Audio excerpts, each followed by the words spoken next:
Hey witches, it's Lee and this is Do Magical Thing, and I thought I'd have a little chat about a potential counterbalance to a quite combative, culture that we see in those short form social media spaces. They're quite hot take heavy and I find that unhelpful. I'd rather, a cool give than a hot take. And I think there's an existing paradigm that many occultists enjoy multiple times a year. And I think that paradigm offers us a way of being in online space and discourse, but also an alternative when we're feeling quite burnt out but we're still seeking community. So we're going to talk about that paradigm soon. I just want to point you towards Patreon, and it's fresh, right? Very fresh. You'll be the first, if not one of the first people to head on over there. And yeah, there's a 3-part series with Associate Professor at Tulane University, Georgie Gardner, and we talk about the philosophy, ethics, personal considerations, group dynamics, sort of models of approaching what you might call Valentine's magic, right? You get the idea. Head on over there because they are someone who can approach the subject in a really accessible way. They write quite autobiographically often, and so it becomes this kind of interesting mix of the personal and the academic, and it leads you to go, do I agree with this? What do I think about that? What parts of this fit here? What parts of it need to be sort of deconstructed? Really, really interesting stuff. And it's that critical thinking piece, right, that I think we all need a bit more of in general, and especially when it comes to that sort of subject. So do check it out.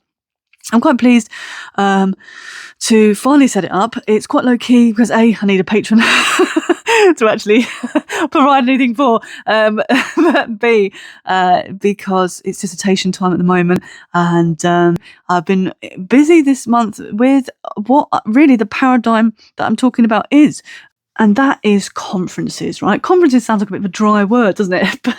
But conference, if it is dry, it's a kindling, right? To spark a new lease of life, that fire in the belly of your practice. Because, I got to a point in my practice where I was feeling frustrated. I was having the same conversations, seeing the same materials recommended, seeing the same witch wars. I was seeing, people just constantly speaking about the magical thing rather than doing the magical thing.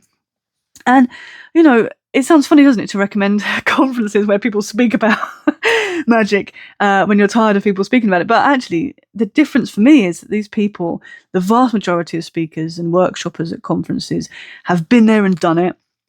Right? They are people who are sharing tips, sharing advice, sharing little angles to things that mean you can go, oh, this is interesting. It might be new research even. That's really exciting for me anyway, as a historian kind of witch.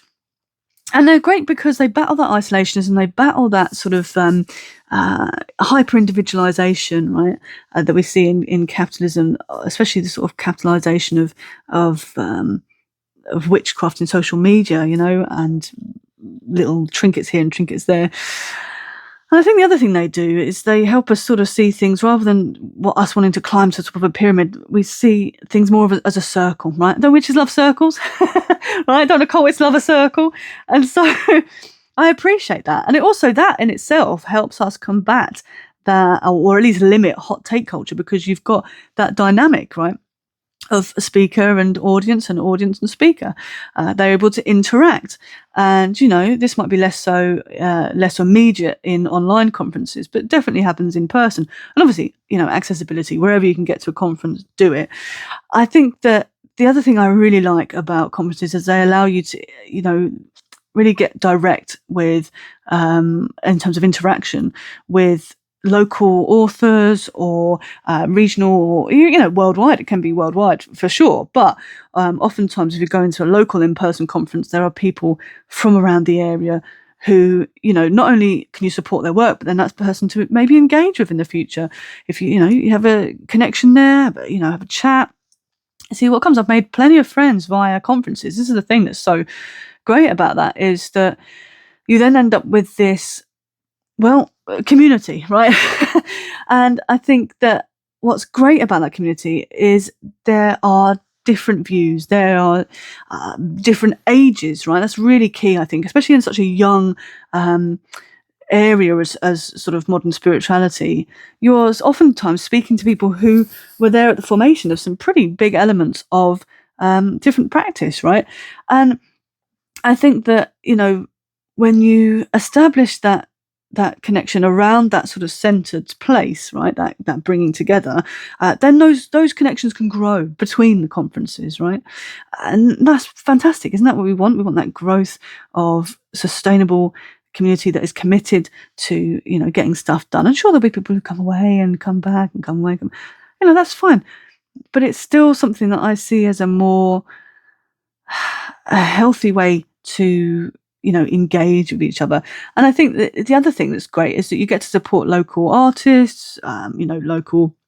It can be anything. I mean, I've been to occult conferences. They have blacksmiths there, artists. They've had, herbalists. They've had plant sellers, booksellers, of course. Right? I'm always sniffing around the books, and that's not to say there aren't challenges, right? Of course there are challenges. You're not going to like every single speaker, right? But it's not a you day. It's a conference, okay? And maybe you already have a certain amount of knowledge on what they're talking about. Maybe the subject you think doesn't interest you, but surprise yourself. Stick in with those ones, because oftentimes they're the ones that you don't expect to have an impact on you. And then they have a massive, sometimes it's just a massive shift that you weren't expecting over one sentence, one word that they'll say. And if nothing else, if nothing else, the speaker, think about their method of how they're going about it. What would you do differently if you were speaking on this thing? Because it takes a lot of guts to really speak in front of a lot of people. Because, the thing I've learned with academia is that a person can be a professor this, doctor that, but they're are very specialised in their actual knowledge base.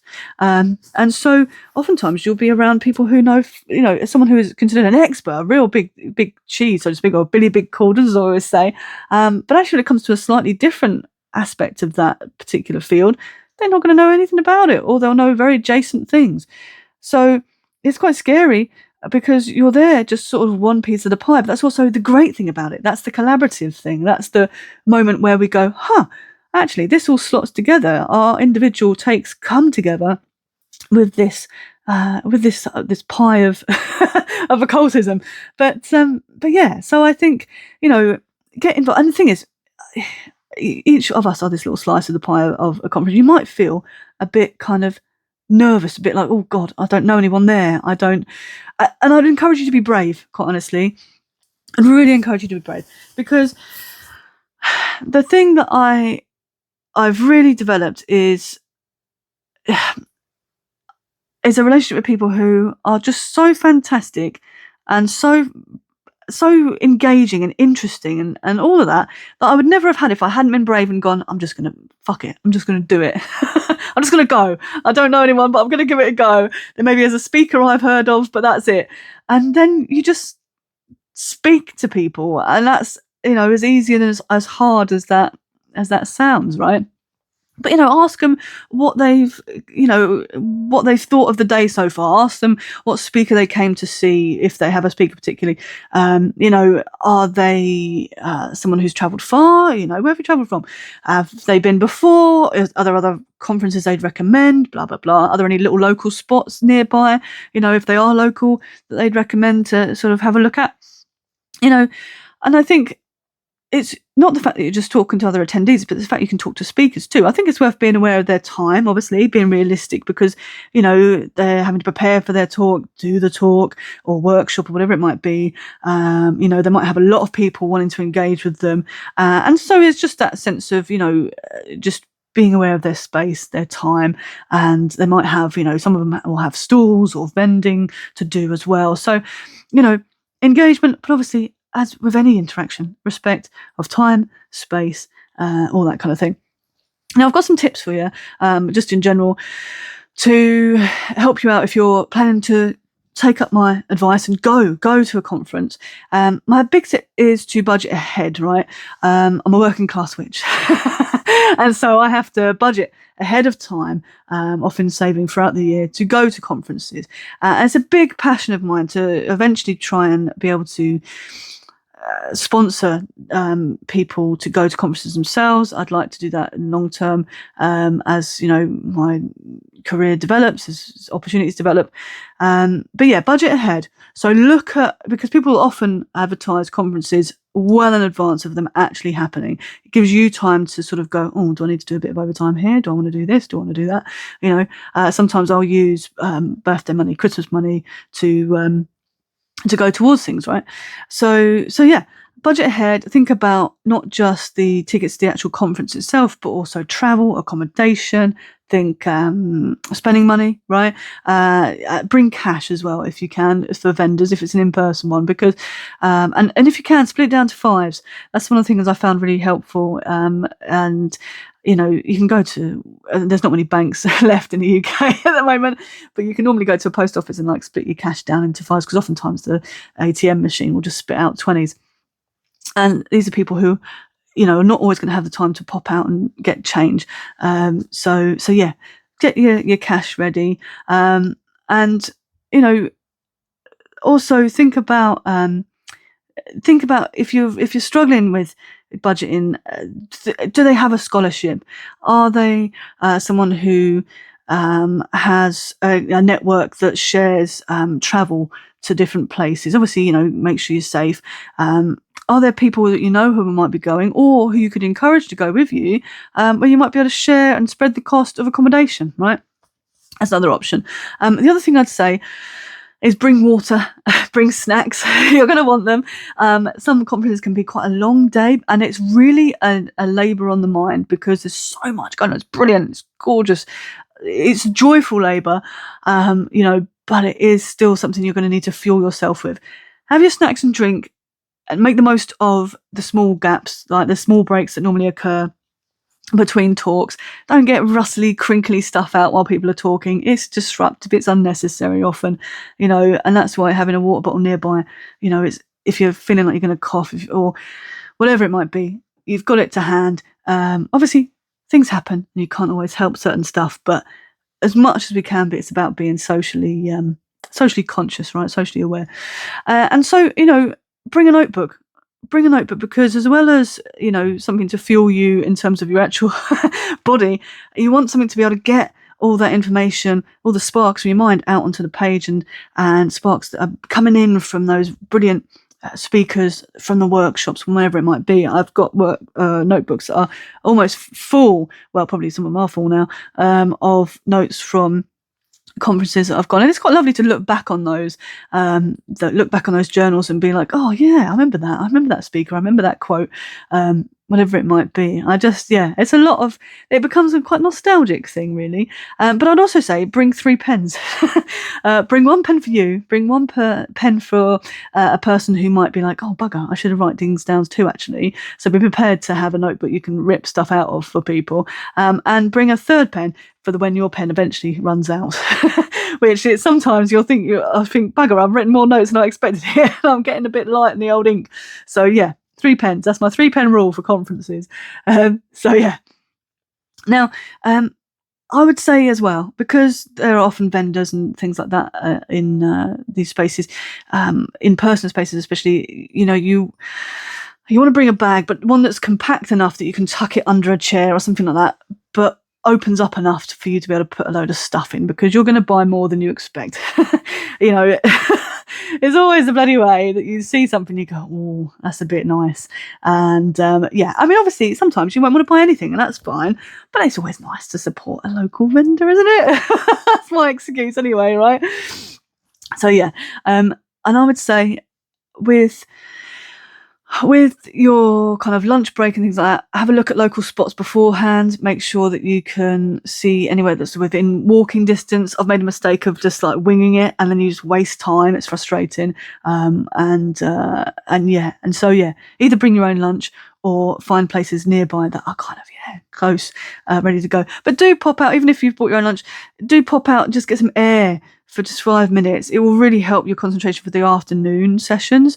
When you get to the afternoon, it can sometimes feel, and this is no reflection on the speaker, or speakers, but it can sometimes be a bit like, oh blimey, because you're just either you're weighted down a little bit from sitting in one sort of spot, or you're, you know, maybe you haven't had a chance to get as much food in you as you'd like. So yeah, you can feel a bit lethargic, a little bit unengaged. Get out, get some air on your face, if not sun. Depends on the day, depends on the weather.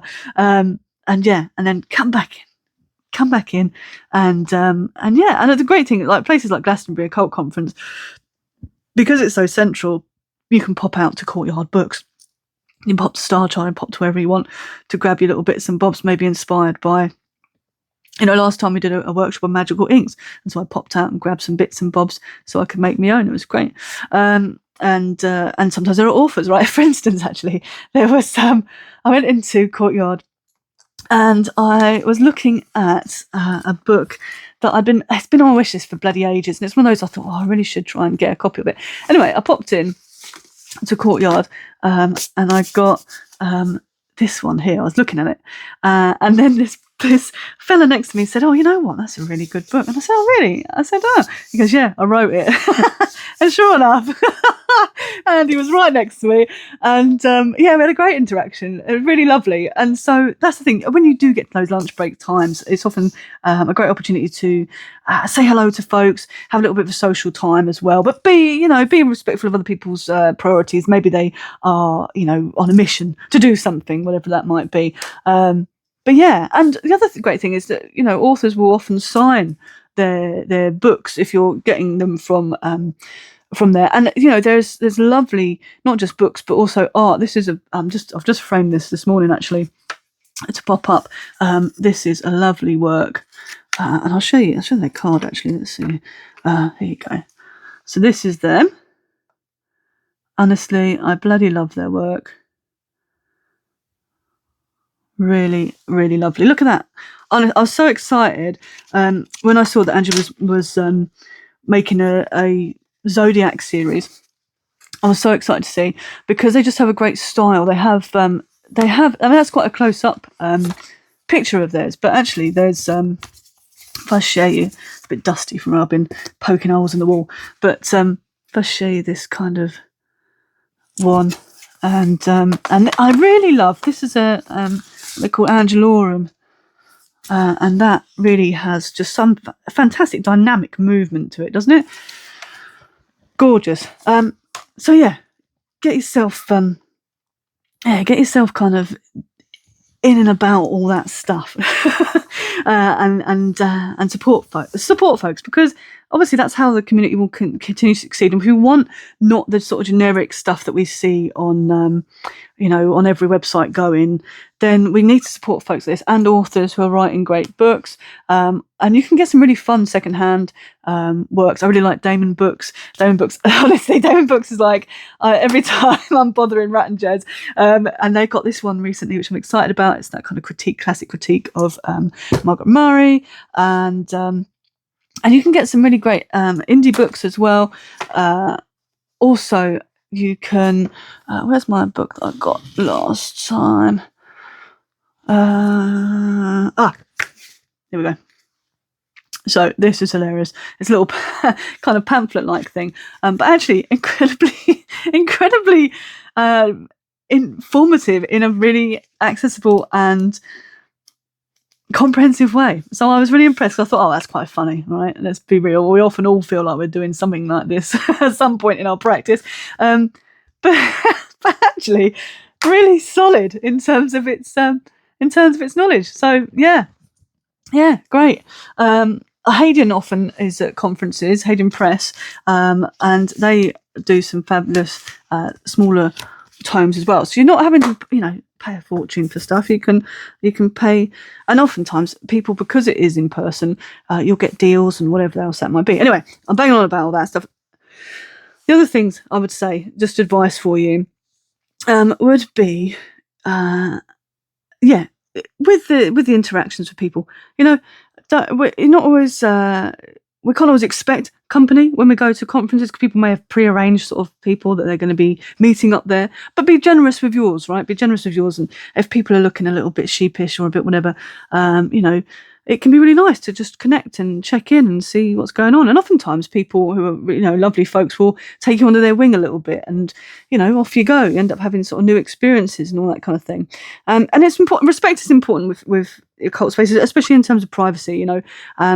Be aware that some people won't want their photos taken, they won't want footage taken. Often this is stated before talks, especially, but also if you're taking photos in general, it's nice to have memories. Consent is key. And if you're taking a photo of a group, I would say back of heads is the best sort of way to do it if you haven't got people's consent, right? And some organisers are great ones for going, we're going to do a group photo now. Everyone who wants to be in it, and one doesn't, and they give them time to sort of disappear. And that's fine. Same sort of thing with greetings and farewells. Is someone a hugger? Are they more of a handshake person? Are they more of a wave kind of person? It's just that sort of, just that kind of respect for each other. Speaking of respect, it's a small world, right? Like I say, you may not like every speaker going. You might feel like it's a bit of an emperor's new clothes thing, or whatever it might be, that it just might not gel for you, and that's okay. It's something that could be revelationary for somebody else. So if you have got an opinion that is not, perhaps the best, then just be mindful that, it's a small world in occultism, and you may well be sitting in the midst of their coven, or their partner maybe in front of you as you're going, I thought that was a bit shit, right? It's really, I just think that we can be a bit more generous and a bit more, it's fine to dissent. It's fine to say, that wasn't for me. Do you know what I mean? Or I would have liked this happen, or that. That's critique, not criticism, right? So yeah, I would just say that is something that's worth being in mind of, because especially if you're coming from online spaces where people mouth off and don't think they're going to get a pushback on that, you'll very quickly be someone that people avoid, I think, if they think you're a bit of a dick. And yeah, that's not what you want, is it? Not in a community space. So yeah, and the same thing I would say for vendors, actually. If you've got something, don't go around their bloody stalls and be like, that's a bit pricey, or that's I don't like that. Like, that's normally someone's made those things, and someone has crafted over those things. We're not talking about, Tiger here. It's somewhere that, people have actually put effort, hours, labour into these things and bought them for you to have a peek at. And so, the opposite is true. If you think that their stuff is great, tell them, right? And yeah, and I think that is something that it's always nice to do, isn't it? You sort of think to yourself, I feel a bit pleased now. Someone's, when you make something, you always think, oh God, it's a bit, and then someone actually goes, what are you worried about? It's brilliant. But yeah, and also when you're around sort of vending spaces, try not to hog, right? Try not to hog the space. Be aware of wheelchair users, people with mobility issues who may need more space, you may not be on eye line with, and so you might need to sort of just be a bit conscious of what's going on in and around those sort of things. Yeah. So yeah, and I think when it comes to actual talks itself, speaking with vendors and that, but when you're speaking at the end of a talk, perhaps with, a Q&A sort of that section, it's okay to not have a question, for one thing. You don't have to ask anything. You may have more of a perspective. Now, this can be quite dodgy, because some people's perspectives can go on for quite a long time. So I would recommend keeping your perspective, which is often very personal and specific to you, right? And can be difficult sometimes for other people to relate to. Keep it concise, yeah? Because it may well be incredibly relevant or add something to it, or you'd be like, whoa, this is a really, like, wow, this has made me think completely differently, or this has made me think of this, or blah blah blah. But just be concise, because some people will have questions that they really are seeking answers for. And again, it's that social kind of contract of awareness, awareness of other people and their needs. And if you are asking a question, for instance, try and be specific and clear. And projection, that's not just for the questioner, but that's also for the speaker as well. They often have microphones, but you'd be surprised how often microphones can be a bit funny. So yeah, project. And the thing with questions as well, gotcha questions, where you're trying to point out some flaw that you deem in their talk, or something quite, personal, or some, pointing out some kind of angle that you think you're being very clever about, gotcha questions can just make you seem quite unkind and quite just a bit of a prick, really.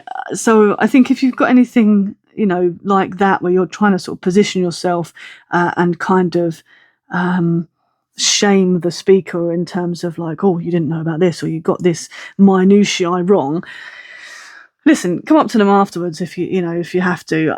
Oftentimes, I think it's just distasteful, really, for me. Anyway, that's just me. I'm not saying don't critique. I'm not saying, could you clarify this? But there's a difference between clarification and you're wrong. So yeah, I think that it's a bit foolish, and sensitive questions that might, if there's some kind of personal thing that you might want to talk about, maybe better having a one-on-one conversation with them. If it's meant to happen, it's meant to happen in terms of those conversations. Like I say, they're often quite busy. And sharing things like sharing trauma in those spaces. Some people will have like some quite deep experiences.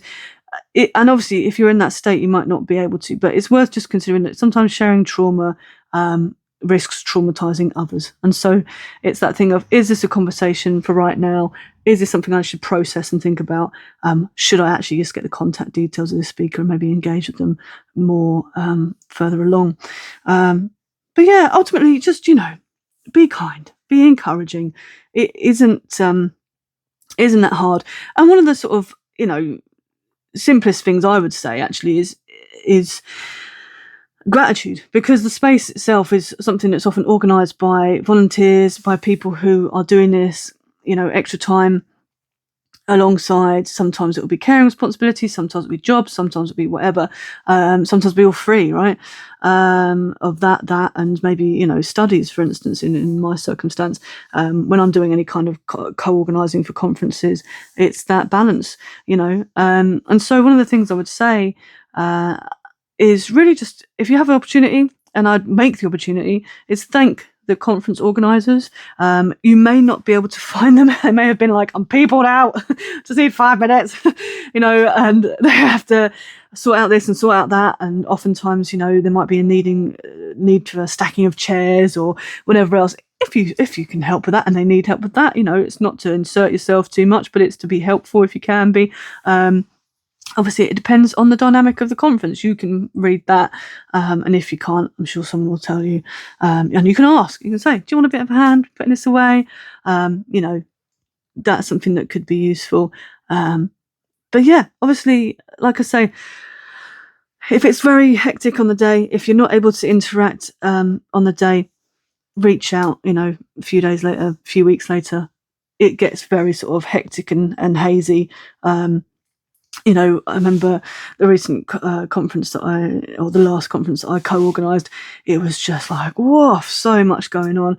And conferences I attend, you can feel the buzz of the whole place, and then it's like, whoa, and that kind of sense of like release, and just like, whoa, off we go into the into the wider world. And it can be inspiring, it can be exhausting, it can be thrilling, it can be all those things, right?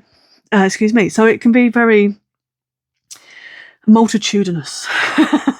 So yeah, thank the organisers if you can. And also the thing I would say is really my sort of final kind of tip and advice, I suppose, or potential plea to you.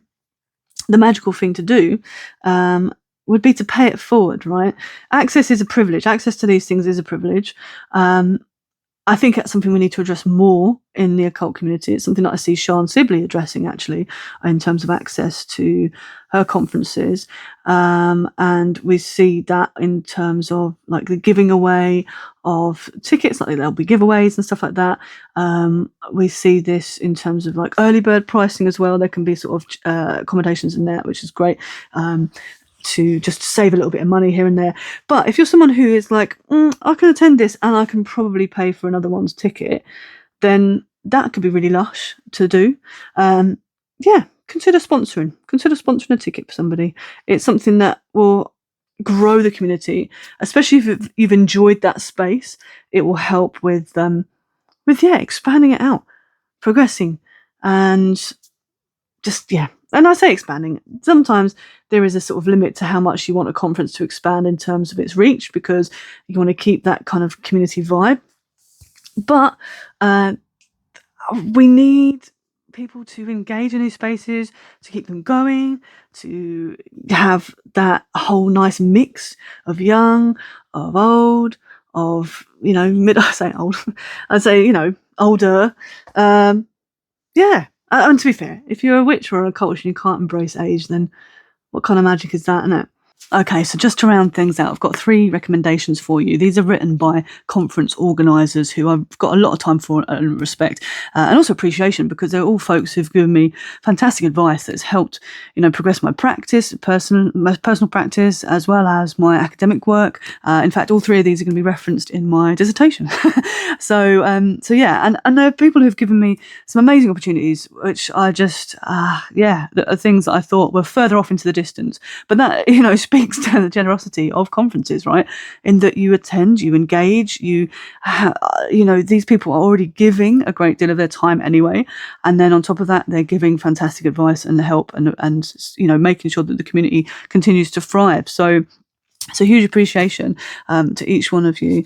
And the first one I'll start with is Hidden Charms Conference, which is every 2 years, and it's run by Brian Hoggard. So Brian Hoggard, Magical House Protection is the book that I would recommend here.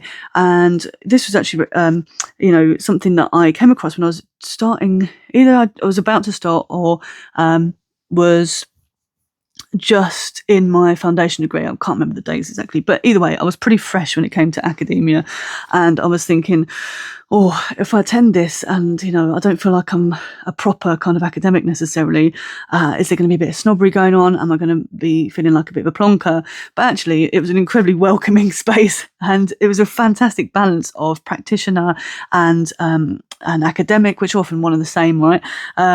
But yeah, it was very much, and I appreciated the focus really on that archaeology of counter witchcraft. So you're seeing spaces and places where these marks that are, protective marks, things have been deposited, all of that in there. And what was great is when I was seeking out research on witch bottles, Professor Ronald Hutton was saying, like, Brian is the guy when it comes to witch bottles, and I've definitely found that to be the case. So highly recommend. Like I say, good balance. You will see a lot of folks from heritage industries like, archives, libraries, museums, that sort of thing. But you also see practitioners like Val Thomas. Val, again, really generous with the time. We had lovely, conversations at several of these, or a couple of these I've been to now. Looking forward to the next one. So yeah, definitely check it out. As I say, links below. Next one is Sian, Sibley, and their Dragonoak conferences, dragonoak.org for them. And this is their latest edition of Black Paths and Green Cathedrals. And this really is a bit of a kick up the bum for occultists who are not necessarily putting their money where their mouth is when it comes to, or even taking the money away from certain spaces when it comes to ecological concerns, because really, I think we can get a bit complacent. In fact, there's a passage in here that I'd highly recommend. Sean's got a Patreon as well. I'll pop the link to that. But Sean runs, as I say, Dragonoak conferences. They are conferences that are held throughout Wales, and they honestly are a fantastically welcoming space, specifically occult conferences, which is, just a slight difference from Brian's work. And I think the thing was that Sean's was the first occult conferences I went to. So again, it was that space where I was like, do I feel like I'm legitimate enough? Do I feel like it's, and so then I went into the space and it was super welcoming. It was super engaging and deep in terms of knowledge. People have been practicing 4 years, incredibly educated folks, but also newer voices. I think that's a real kind of great thing to see in Dragonoak conferences. You see these new voices coming up, or voices who haven't necessarily been, platformed in big ways just yet, and then you hear some just unbelievable insights into different angles that you're like, so yeah, highly recommend Dragonoak conferences. And yeah, I've spoke at the Earth, Sea and Sky conference actually online, and on a roster that was just insanely good. Yeah, fantastic. And I think I'm so excited to see what's coming up next with Sian, because they're always trying to sort of find different ways to engage with the community. So So yeah, so excited about that, and also just speaking to my sort of appreciation of the text. There's a little passage here I just want to read to you, because I think it is something that challenges us, because they talk about paganism being this sort of great green hope, but hope isn't enough. They say there are still shadows to confront: performative greenwashing, consumable spirituality, and rituals that celebrate the earth while still trampling her underfoot. The work is not done simply by casting the circle. It is done by walking the talk in mud and in magic alike. And I love getting my hands dirty when it comes to witchcraft and paganism and all that kind of thing. So yes, highly recommend. And again, Sian's been incredibly generous with their time and opportunities there. So yes, the last one I want to recommend to you is Miracles of Our Own Making, A History of Paganism by Dr. Liz Williams. And Dr. Liz runs, alongside Trevor Jones and a fantastic team, Glastonbury Occult Conference. And you might remember them both from Cat and Cauldron, the fantastic shop that was in Glastonbury High Street. And I think, for me, there's definitely like a spiritual gap in the high street these days, because I would make a point of visiting when I was, I've got family sort of relatively nearby. So, coming and visiting the shop, getting little bits and bobs like the candlesticks. I got my first cauldron from there, like proper gnarly cauldron that I still have in my practice today. And I felt very much like, I feel a bit more legitimate now. And I know the practice is done through the practice and not the tools, but I definitely... yeah, I appreciate my iron companion. And so anyway, a lot of memories in there. And also I was thrilled to find out that they run a conference too. And it's been running, for some time now. But we find things when we're meant to find them, don't we?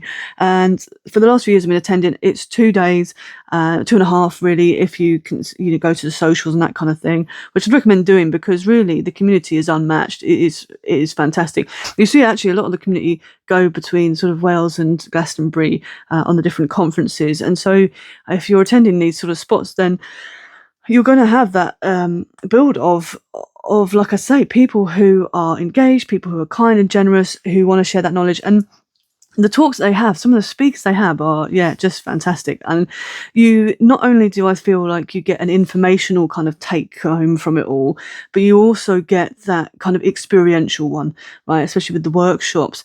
I had some fantastic experiences this last conference gone, and I feel like you always change for the better for having gone. And not only that, but it's Glastonbury, right? So it's that lovely space to engage with and just be in and around and make the most of. And so, so I highly recommend it. The book, specifically speaking to the book, I really appreciate the wit, right? The humour that is filtering through this. It's that lovely thread that runs through it all. And you really will come away with, not only do you have that the timeline sort of the history, but also movements within that, people, you have ritual structure, you have your particular things to look out for, kind of cautions here and there, and a fantastic bibliography, which can often be missing from works. So what you really gain is a comprehensive, you can read this and be quite confident walking into a room. In fact, if you were to walk into the conference, it's not like a prerequisite to read it, but it is something that I'd recommend, because you're going to just gain so much more. And it's not, fluffy or full of bullshit. It's something that is not trying to tickle anyone's cauldron, and it is something that will just present you what it is, but with respect to the practice and the practitioners. And they're a prolific writer, but this one particularly, I very much admire. So that's the 3 really. I highly recommend them all.